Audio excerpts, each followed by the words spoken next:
Welcome to Agree to Disagree. My name is Josh. This is Dallas. It's a podcast about showing that we can have conversations that we don't necessarily agree on and be civil about it, not have to beat each other's throat or hate the other person because they disagree with our point of view. And who knows, might change my mind, I might change his. Thanks for joining us. If people are inherently good or evil, are we born good or are we born bad and we learn to be good? And how do we define that? What is good to me and what's good to you, and how do you decide between what's good and evil? Is it what's legal, what's illegal? Is it, what's the basis for determining what's good and what's evil? Well, I think for sure if you do something that does harm to another living being, well, not even that really. I mean, if you do harm to another person intentionally with it, I think it's all about attitude towards the action.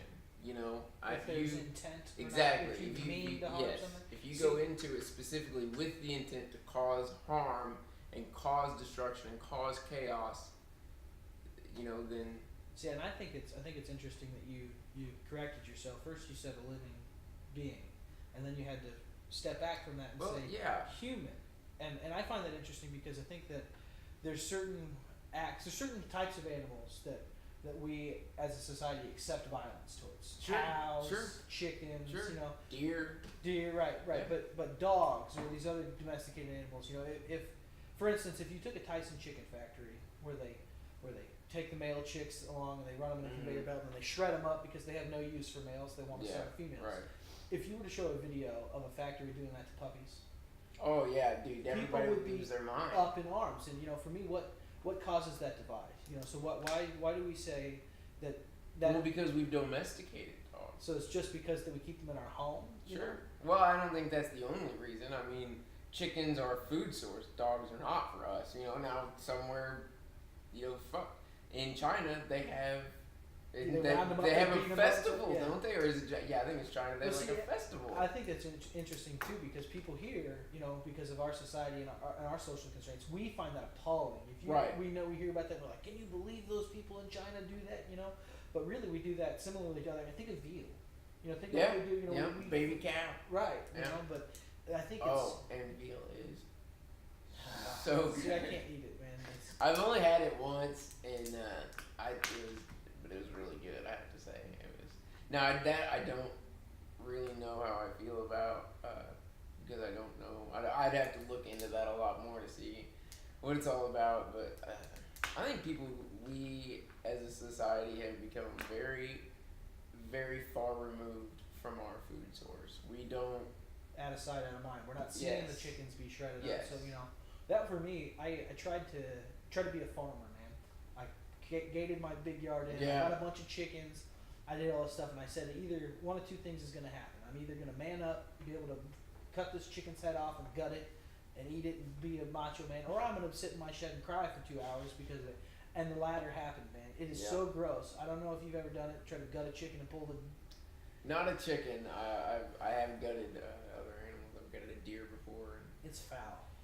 It is not very pleasant. Play on words, foul. Yeah, it is not very pleasant at all. But if you think back 50, 100 years ago, I mean, they didn't have a choice. There wasn't factory farming. Right, they had to kill their own food. See, in factory farming, for me, it's just like it's a hypocritical way of doing it for me eating meat. If I can't physically cut a chicken's head off and gut it because I feel too... Then you shouldn't eat meat. Right, but it's because we're so removed from it, I think it's... For me, I think what that points out is that two things, like with the dog factory and the different things, is that we don't use our own minds to determine what's right and what's wrong. We use a structure of rules, or what we've always known. Yeah. Because when I talk about that to people, if you say, if you compare the dog factory to a chicken factory, most people shut that kind of conversation down real quick, Yep. And it's just because it causes discomfort if it's against something that we've ever known, And really, I think that goes towards like terminology, legality and illegality. A lot of times we try to use that as a compass for what's right and wrong. Yeah. If something's legal, have our government decide what's good and bad. Yeah, and I think that creates a whole nother set of issues because you cannot deny that politicians have ulterior motives. So no matter what they're doing, you can guarantee that whatever they say their motive is for it is not the real reason why they're doing what they're doing, why they're trying to get the law passed that they're trying to get passed. There's always ulterior motives. And I think when you start using, the law or these politicians as a moral compass to guide you in between what's right and what's wrong, I think you have to look backwards, man. I mean, think 70 years ago, 60 years ago, I don't know the exact time, but it was illegal for a white man and a black man to drink from the same water fountain. Yeah. And we can look back at them now and we can say, that's not right. Right. That's morally wrong. But as a society, we all accepted that as the norm and what was right and wrong because the law told us that. Right. So we have a present tense bias where today we think that our government or our lawmakers, they've got it all figured out. These things that are good, these things that are bad. And if you do the bad ones, you deserve to be locked. Clearly they don't have it all figured out. I mean, cannabis is the perfect example for that. I mean, that there's absolutely zero reason that cannabis is still illegal other than the fact that the people in the government want it to be illegal. Yeah, and there's significant evidence beyond significant that it has medicinal benefits, that it's less harmful than alcohol. I mean, and we see the prohibition didn't work. Exactly, exactly. I mean, it's the exact same thing with alcohol. They tried to ban it. People did it anyways because they're gonna do it. Well, I think it's easier to control people with laws like that. Think how many people are in our prison 100%. Behind bars for not just nonviolent crimes, but for cannabis use in itself. God, and that's a whole nother issue is prison. So I think right there is a good example of what's right and what's wrong based on the legal system. So our legal system says that cannabis is wrong, federally at least. Right. So you've broken a law, you've done something wrong, you deserve to be locked in a cage. And I ask you to ask yourself what is actually more wrong? Is it more wrong to ingest a plant by yourself, not harming somebody else? Or is it more wrong to come and take that person by force and force them into a cage where you shut the cage and lock them in it? What is actually more wrong? I mean, to me, the act of kidnapping a person for not harm, Yep. We were just watching the show on Netflix last night, me and my wife, about people in prison, on death row, and they just kind of told their stories, and there was one guy on there, man, and God sent chills down my spine the way he talked about it, and all of them, if you go back and look through their history, they all have one common denominator. The parents were drug addicts, their parents, just left them, or they didn't care about them, and that just goes to show you how love is the most powerful force, and locking somebody in a cage is like, if our correction system is not made to rehabilitate somebody, and that's how terminology is made to punish. Yeah. And if you lock somebody in a cage and treat them like an animal, then chances are they're going to start becoming an animal. Right. And it's proven. I mean, if you look at any of the jails in our society, and all the people in there have been in there their entire lives. They started coming in there when they were kids, when they were juveniles, and every time they went in, they got out worse than they were before, and so it just created this cycle that they can't get out of because. And now I won't say they can't get out of it. A lot. I mean, the cards are stacked against them when it's that way. It's true. It is. But at the same time, I also believe that people have to take personal responsibility for their own lives. True. Like, because how many people? I mean, I know of a few people in my own life that have grew up with drug addicted parents, and they are the nicest people you will ever meet. They never touched a drug in their life because they saw what it did to their parents. And it's interesting to me how people go down different paths, and either they're just and it seems like just one decision in their life can ultimately alter the rest of their life. You know, absolutely. they make one bad decision, gets into jail, and then in jail something happens, and so they do more time, and then they get out, and they're so used to being in jail that they forgot how to act in society, because the way the jails are run is not anywhere close to the way society runs. Well, and there's an argument that says that, like, there's a sociological argument that says that social isolation and things like that produce crimes and stuff like that. So people that don't have a feeling of belonging, or they don't feel attached, or they don't feel like they contribute to society, they don't have jobs, they don't have these things, that creates that criminal behavior at such a higher percentage. So when somebody does mess up, instead of giving them the things that they need to prevent make them work for it. Teach them skills, give them a sense of team and belong. Instead, we do the opposite. We lock them inside of a cage and we treat them, And now, there's some people that just need to be locked in a cage and not ever let out again, or just killed. Like, I have very conflicting beliefs on the death penalty, because I do believe that a lot of people can be reformed if you just do it right. If you treat them the right way and give them meaning, because that's what life is we have to have something meaningful in our life. Now, that's not always happiness, but we have to do something, and idle hands are the devil's playthings. We have to be active and doing something that gives our life meaning, and so you have to give them something that they can gain meaning from. You know, you have to teach them a skill set, so they can go out and teach them how to interact with people, teach them how to negotiate a salary whenever they go to a job interview, teach them skills that they need to operate and be a benefit to society. But at the other end of that, there's people, and honestly, I feel that child molesters are a big example of this. Pedophiles and people that can harm a little child, especially sexually like that, I don't believe that you're ever going to reform them.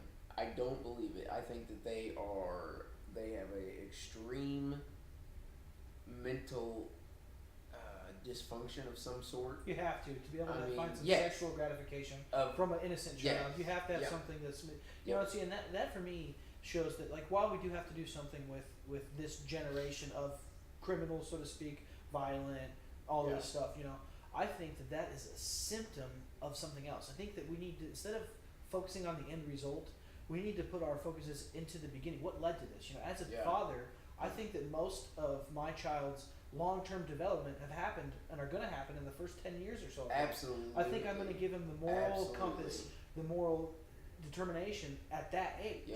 So what are we doing wrong as a society that is producing these kinds of people? You know what I'm saying? What is so twisted?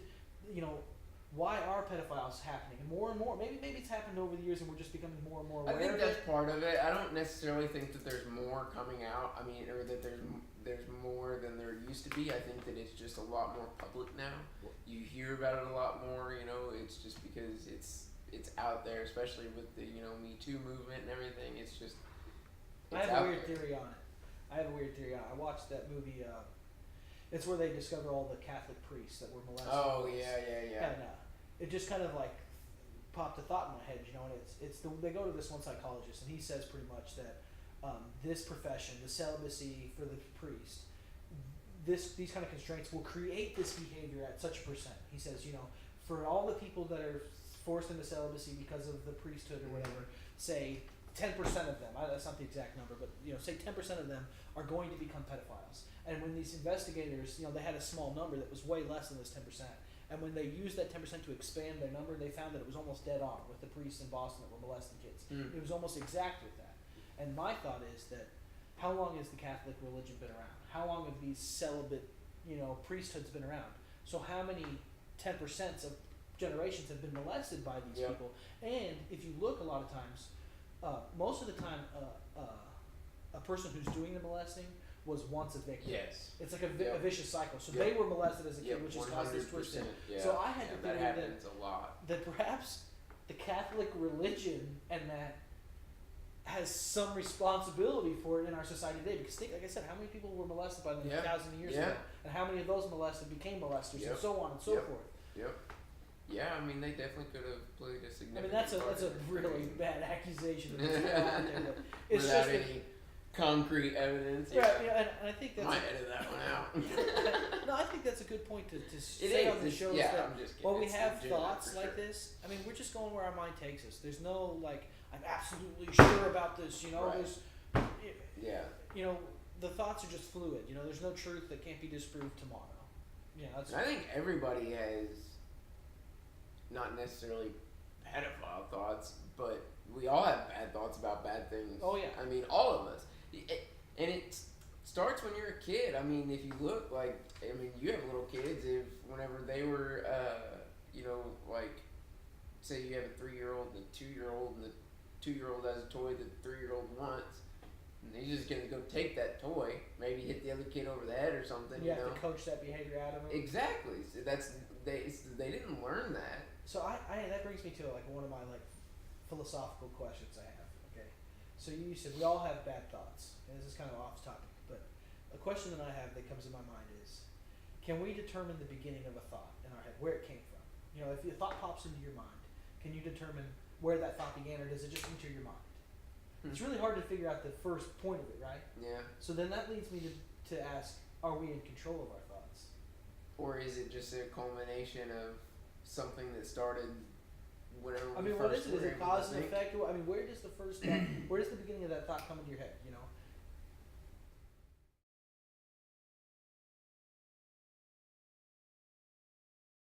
Yeah, today we wanted to just have a generalized conversation about morality, or how you define what is right and what is wrong, and what are the things that influence you in your decision. And so start off by asking you, Josh, how do you determine personally? How do you determine between what is right and what is wrong? Well, I think for me, a lot of it came from religion. I was raised in a Christian home, and so I grew up with that Christian morality of, my view was always, you do whatever you can to help somebody else if you can, and you know that things are good or bad because of the way it makes you feel. I mean, if you do something bad, it's gonna make you feel bad. If you do something good, like help somebody else, it's gonna make you feel good. And I think that's kind of where my morality came from, and is a big part of who I am today. I think that's a good way of putting it too. Is that if you do something wrong, you feel wrong. You know, I think we all have that little voice inside of our head that really lets us know. Like if you've ever wronged somebody, if you've ever, been shitty at work or done something, you leave, and a little voice in your head, it tells you, and it's, so where does that come from? Has that came from your upbringing in a church? Has the Bible that you've read, or the stories that you've been told, and how your mom has encouraged religion in your life, has that shaped your voice in your head? Or is that voice just universal? Do we all just have a sense of what's right and what's wrong? Or is it all of our different upbringings that have influenced that voice? I wasn't necessarily raised in a church, but I think I was raised by good people. Right. And that I don't want to hurt you, not because necessarily I've read in a book that it's bad for me to hurt you, or that I'll be punished if I hurt you, but I just think I want to be good for goodness sake. And not to say that's better, but I feel like I've fallen in where, like, a universal, we all should know what's right and what's wrong. Right. I feel it in me, Yeah. So, I wonder, where do you think it comes from? Do you think the Bible really made that voice? Or? I mean, that's kind of that nature versus nurture argument. And I think it's honestly both. I think that a lot of it comes from your upbringing and your role models, who you've seen whenever you were growing up, because I think that has almost a bigger impact than what our parents taught us, is the actions that they used and the people around them that we looked up to as just kids. I think that's where a lot of, especially for me, that's where a lot of my morality comes from, was my mom and my dad, my stepdad and my stepmom, looking at them and watching how they interact with people. and that I think that really gave me a sense of what is right and what is wrong. I think that also shows that, that's why juvenile halls and these places are filled with children that don't know their dad or don't have, they have really bad upbringings because, so maybe it wasn't so much of a universal just born in us. Maybe, parenting has a lot to do with it. Maybe it is the nurture side of it, And then, so I like how you brought up how religion has influenced you. And I'm not going to say that that's a bad thing or anything like that. But I think that train of thought can also lead towards people having that same belief in the legal system. So as a child, you're taught that this book is the authority on what's good and what's evil. Mm-hmm. And if you live like Jesus, then, perhaps you do have a good moral compass. The things he preached and, love and all this stuff is great. But if you're taught that that's the authority on what's good and what's evil, and then as you go to school, you learn that our legal system, our teachers, the lawmakers, that's the authority on what's good and what's evil in our society. So then that allows for, the terminology of what's legal and what's illegal to be the people's moral compass, and I know you can agree with me that when you use politicians and our legal system as a moral compass, then you can get off track pretty easily. Yeah, most certainly. Politicians, some of them I definitely think want to do good, but I think there's a lot of selfish politicians that are just there for theirs. And unfortunately, I feel like as a society as a whole has become selfish, very, very self-centered. I feel like they, we've raised kids to telling them, you can do whatever you want to, you can, all that. I can't really, kind of a brain fart, but I just...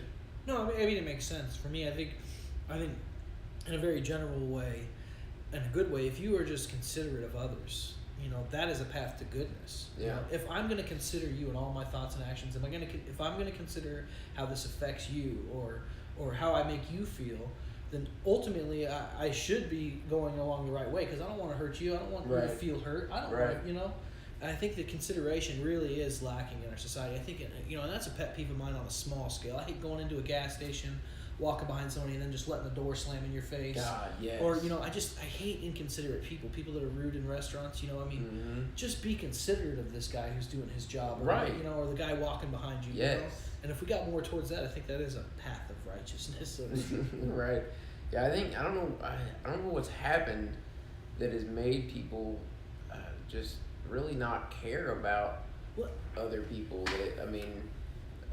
People just, I feel like the biggest thing that the majority of society cares about is the way other people view them.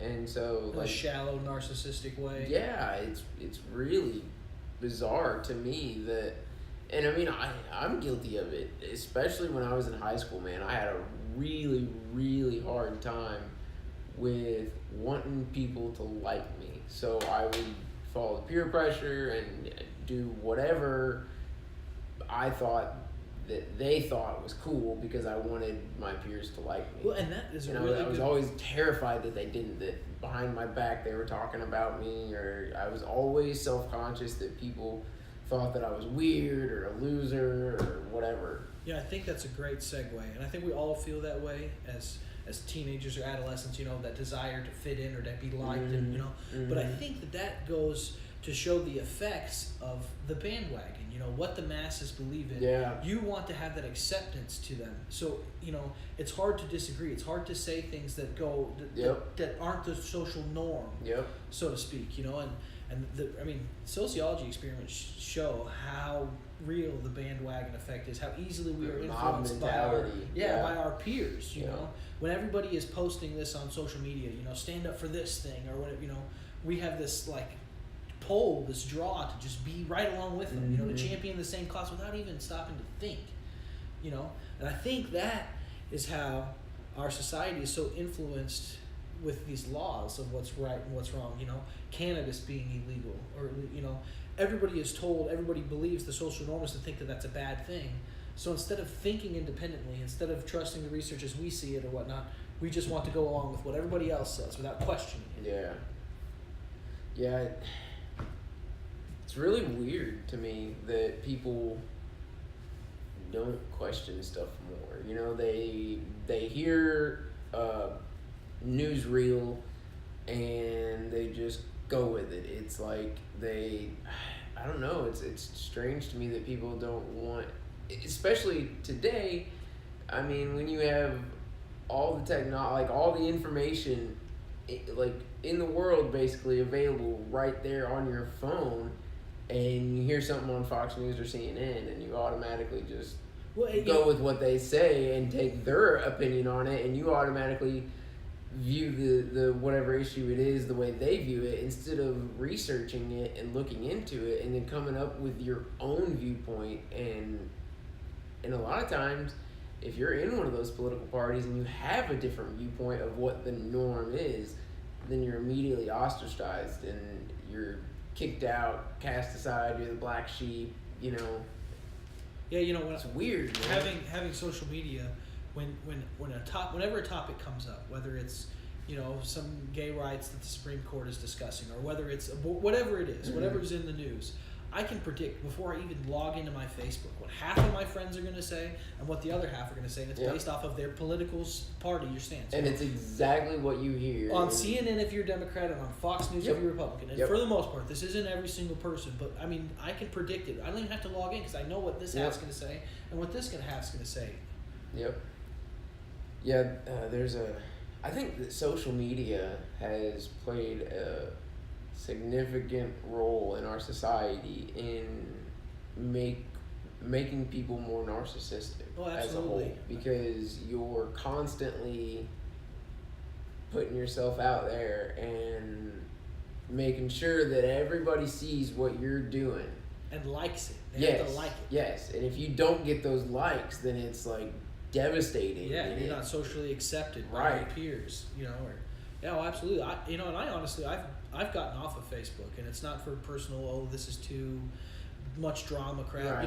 Just for me, I didn't like the way it made me feel. I felt like I was being manipulated. I felt like my emotions. I was getting on there and getting angry at stupid shit that didn't matter. People I was arguing with that didn't have freaking sense. God gave a goat, But I'm freaking spending my afternoon on the toilet arguing with this son of a bitch. Yeah, there's I think it's a huge issue with kids being on social media. Oh yeah. I do not agree with, kids being on social media, especially under the age of like 16 or 17. Like, you're giving these kids a platform and their brains aren't even fully developed yet. And it's putting yourself out there to be so vulnerable to such a mean mass. Like, the masses are so mean and cruel.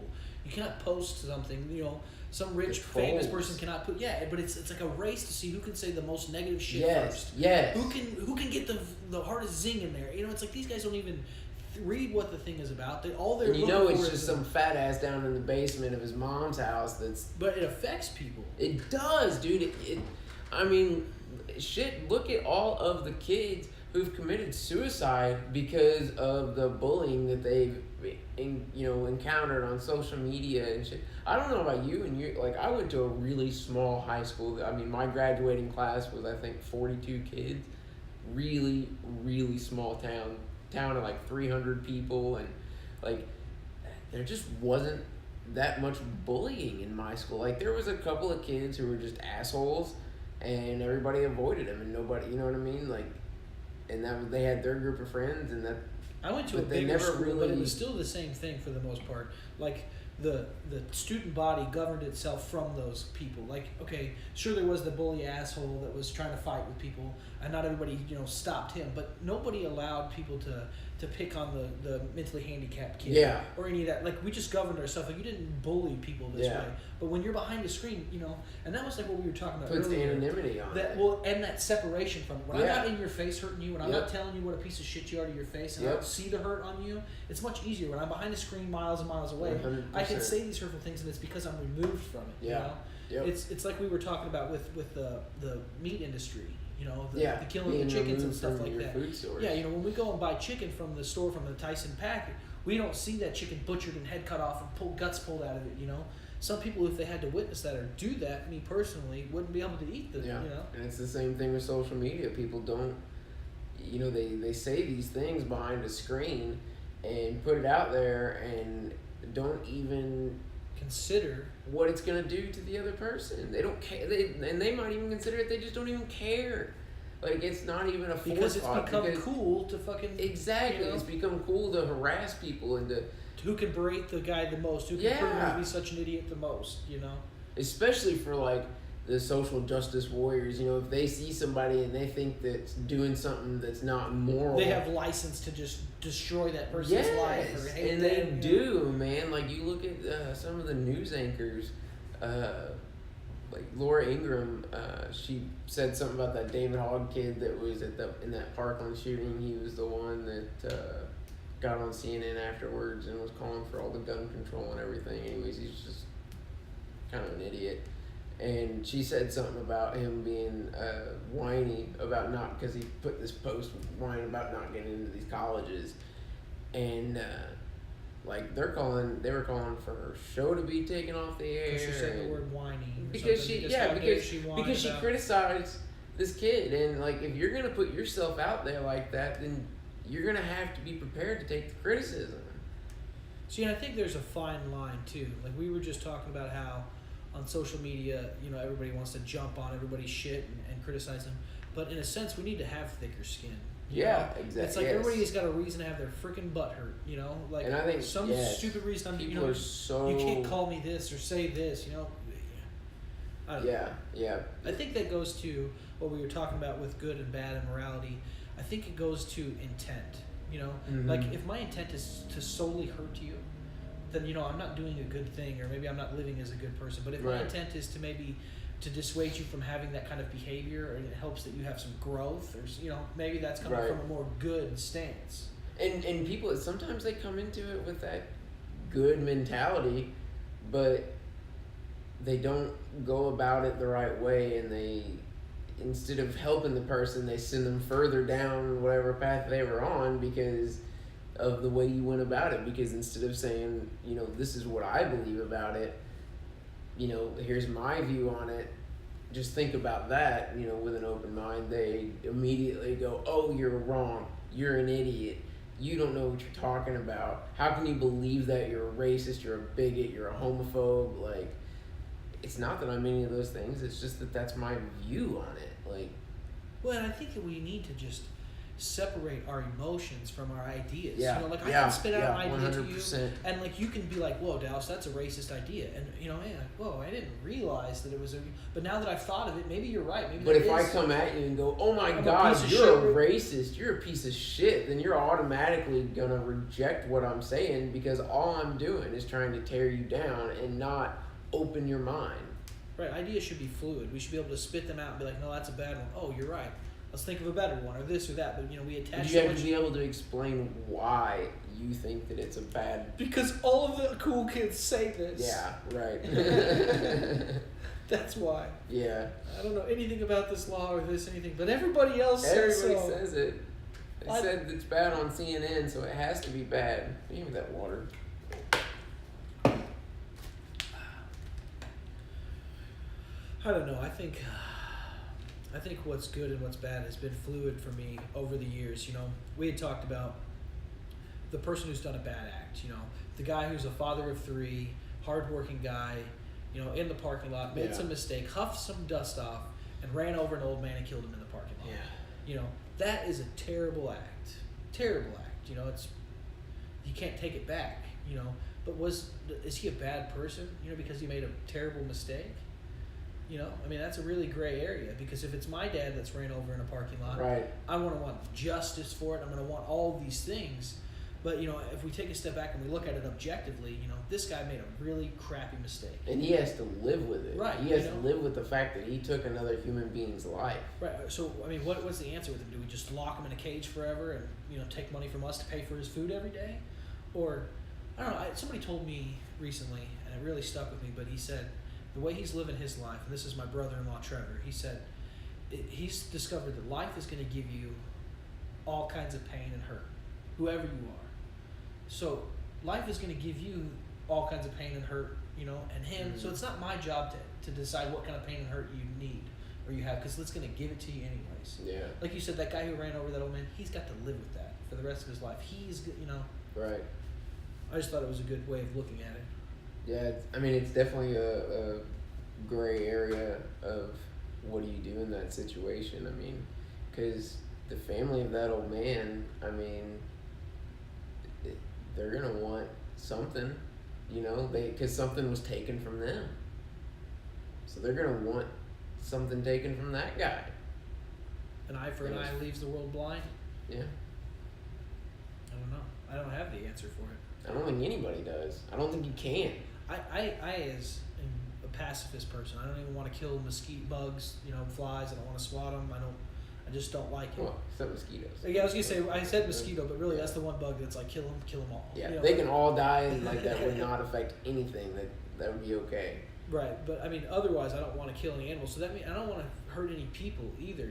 So I struggle with things like the death penalty or anything, war for that matter, because I just don't believe in killing people or killing things. And I think that your book that you got your moral compass from says the same thing. Yeah. It says, thou shalt not kill. Is that the first commandment? It's not the first one. It's in there though. Really rusty on the commandments. But I think that as a society we use certain justifications for it. Police force, or if somebody's been bad, okay, well, don't kill unless they've done these things, then kill them, or unless we're in. Yeah. So that's where I struggle internally and dealing with people on where I stand on what's right and what's wrong, because I don't believe it's ever okay to harm somebody. All life is precious. Right. But you are a very avid military supporter, and that's your beliefs and whatnot. But so you, in your mind, believe that those things are okay in certain situations.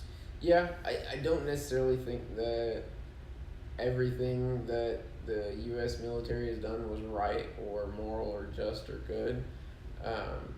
But I also don't think that we should condemn the soldiers for it. They don't join the military because they want to, go kill somebody or they want to go fuck somebody up. They join the military. You can argue some do. Sure. But I think that's a very small percentage. I think the majority of them, especially after boot camp, are there because they feel like it's their duty to give to this country. They have a responsibility to defend it and in whatever form that takes. And see, and I can respect that a whole lot, because as a father, I have that sense of duty and obligation to my children. I would when I say I'm a pacifist, that doesn't mean I will not defend myself in immediate. Sure, if somebody's attacking me or my kids, right.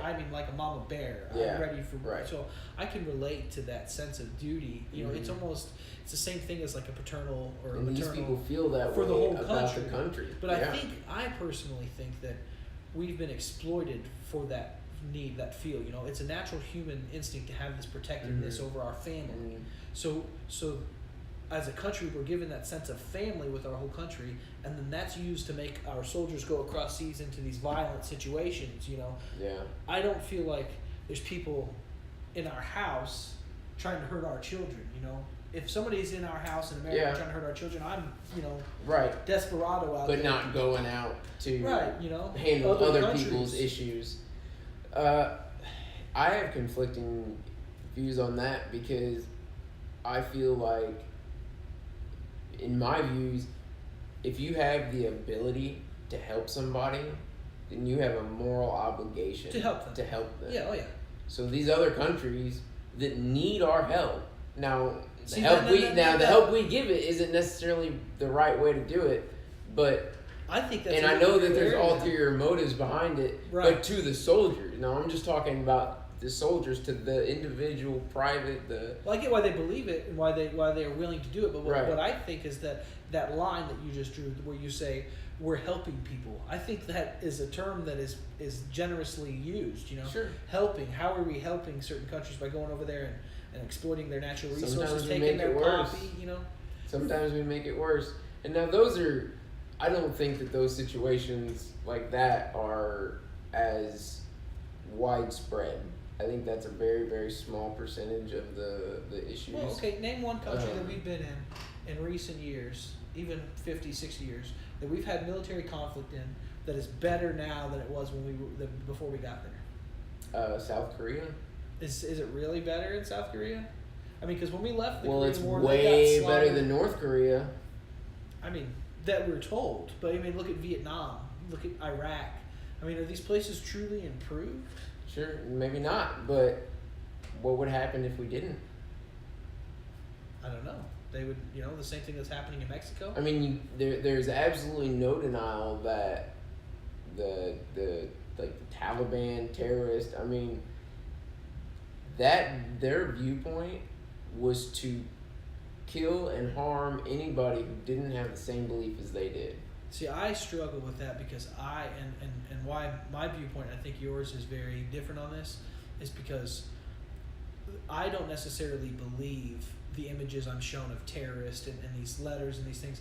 I like to think, and I'm more of a conspiracy theorist, so I'll put that out there as a public statement, but I think a lot of the time, we're given this public enemy, this boogeyman constantly. It's just like in 1984, the book, Big Brother. There's always a constant enemy to provide fear for us, you know.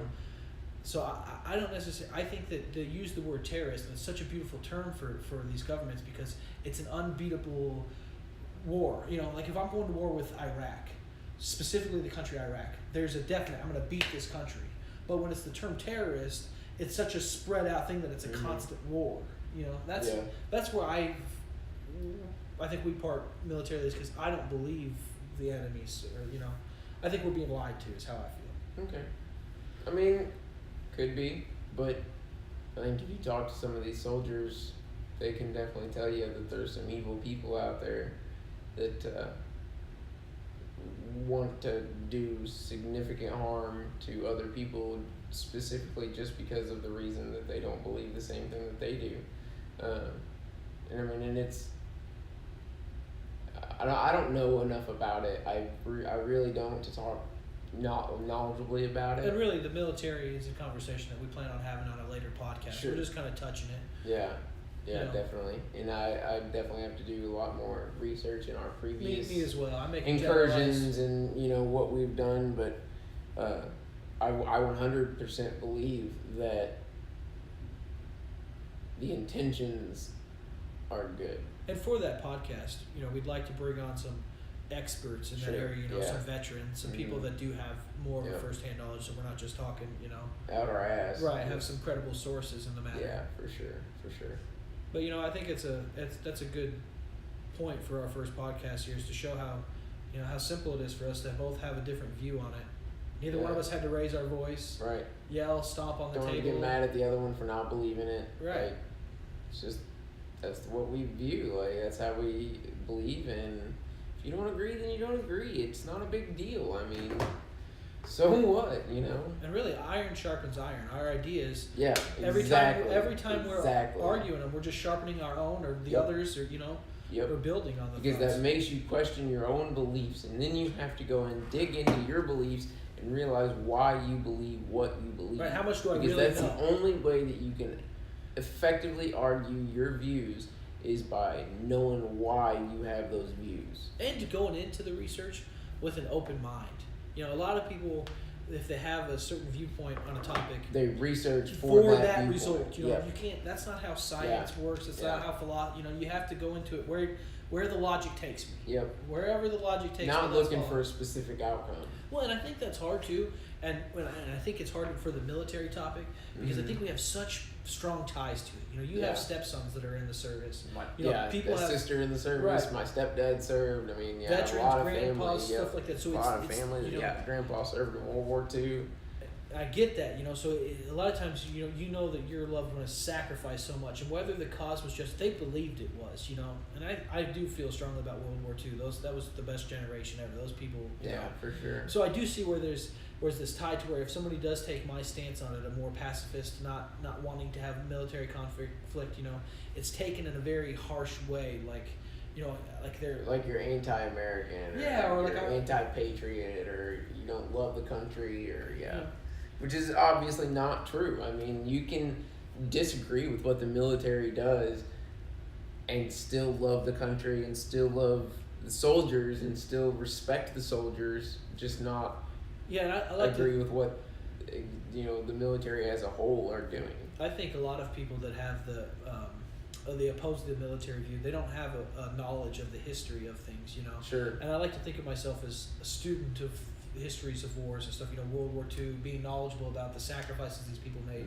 Not just the men that went overseas and fought and died, but the women at home that stepped up in these jobs and, families of those service members, The famous actors that were making all kinds of money, or the athletes, they gave up all of their narcissistic fame to go for a bigger cost. Those are some real special people right there. How many people in today's society would give up their rap game or their NFL contract to go over there? Pat Tillman was a rarity. You remember Tim Kennedy? He's a UFC fighter that he was special forces UFC fighter, and then he retired from fighting so he could rejoin the service. See, and I can respect. He actually had.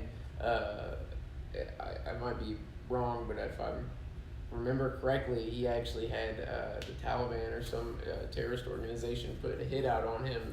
They were offering X amount of money for somebody to kill him. So it's pretty crazy that he would give up his lavish lifestyle of money and fame to same with that guy you mentioned. To give that up.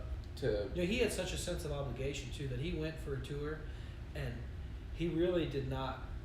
He believes more on my side after being in it. Yeah. He had more of an anti-war, and in the documentaries that show about him, his brothers, they explain he had these feelings, but he had made a commitment to do this, so he went back for his second tour, and stuff, and he ended up being killed by friendly fire on an accidental thing, and really.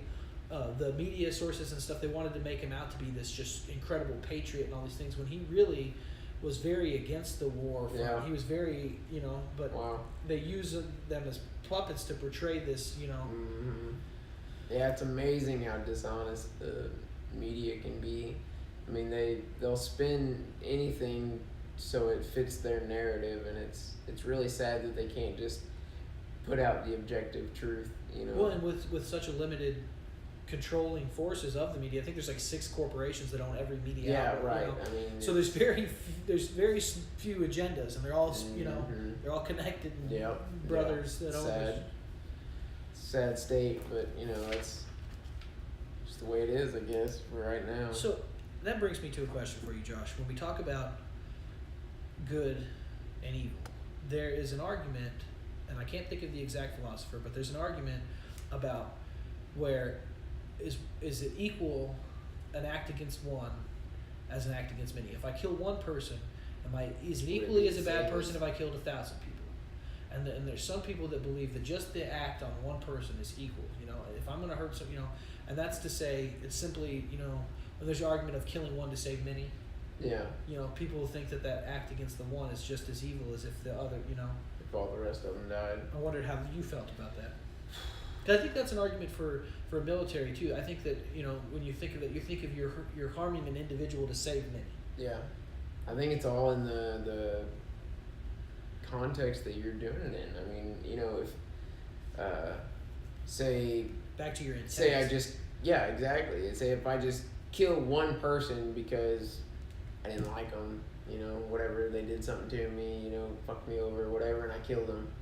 That'd make me a pretty bad person for killing them. But now if I had 5 people coming at me, you defended yourself, and I defend myself and shoot all 5 of them, I can agree. I've still taken 5 lives. Am I a bad person?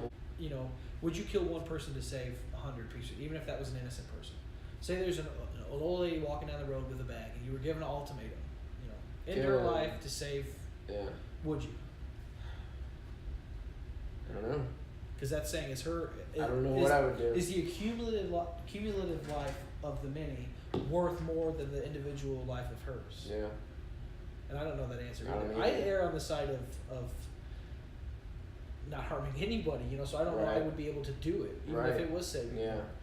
But when you think of your family and your kids, you know, that's where it really Mm-hmm. Sophie's Choice kind of shit. Yeah, that'd be. God, way to bring down the fucking mood, Dallas. That's my nature. Oh shit. Well, you want to start to wrap this thing up? Sure. All right. Well, thanks for joining us, everybody. Appreciate you checking us out. Check out our page. We'll have more stuff up soon. Agree to Disagree on YouTube. Thanks for watching.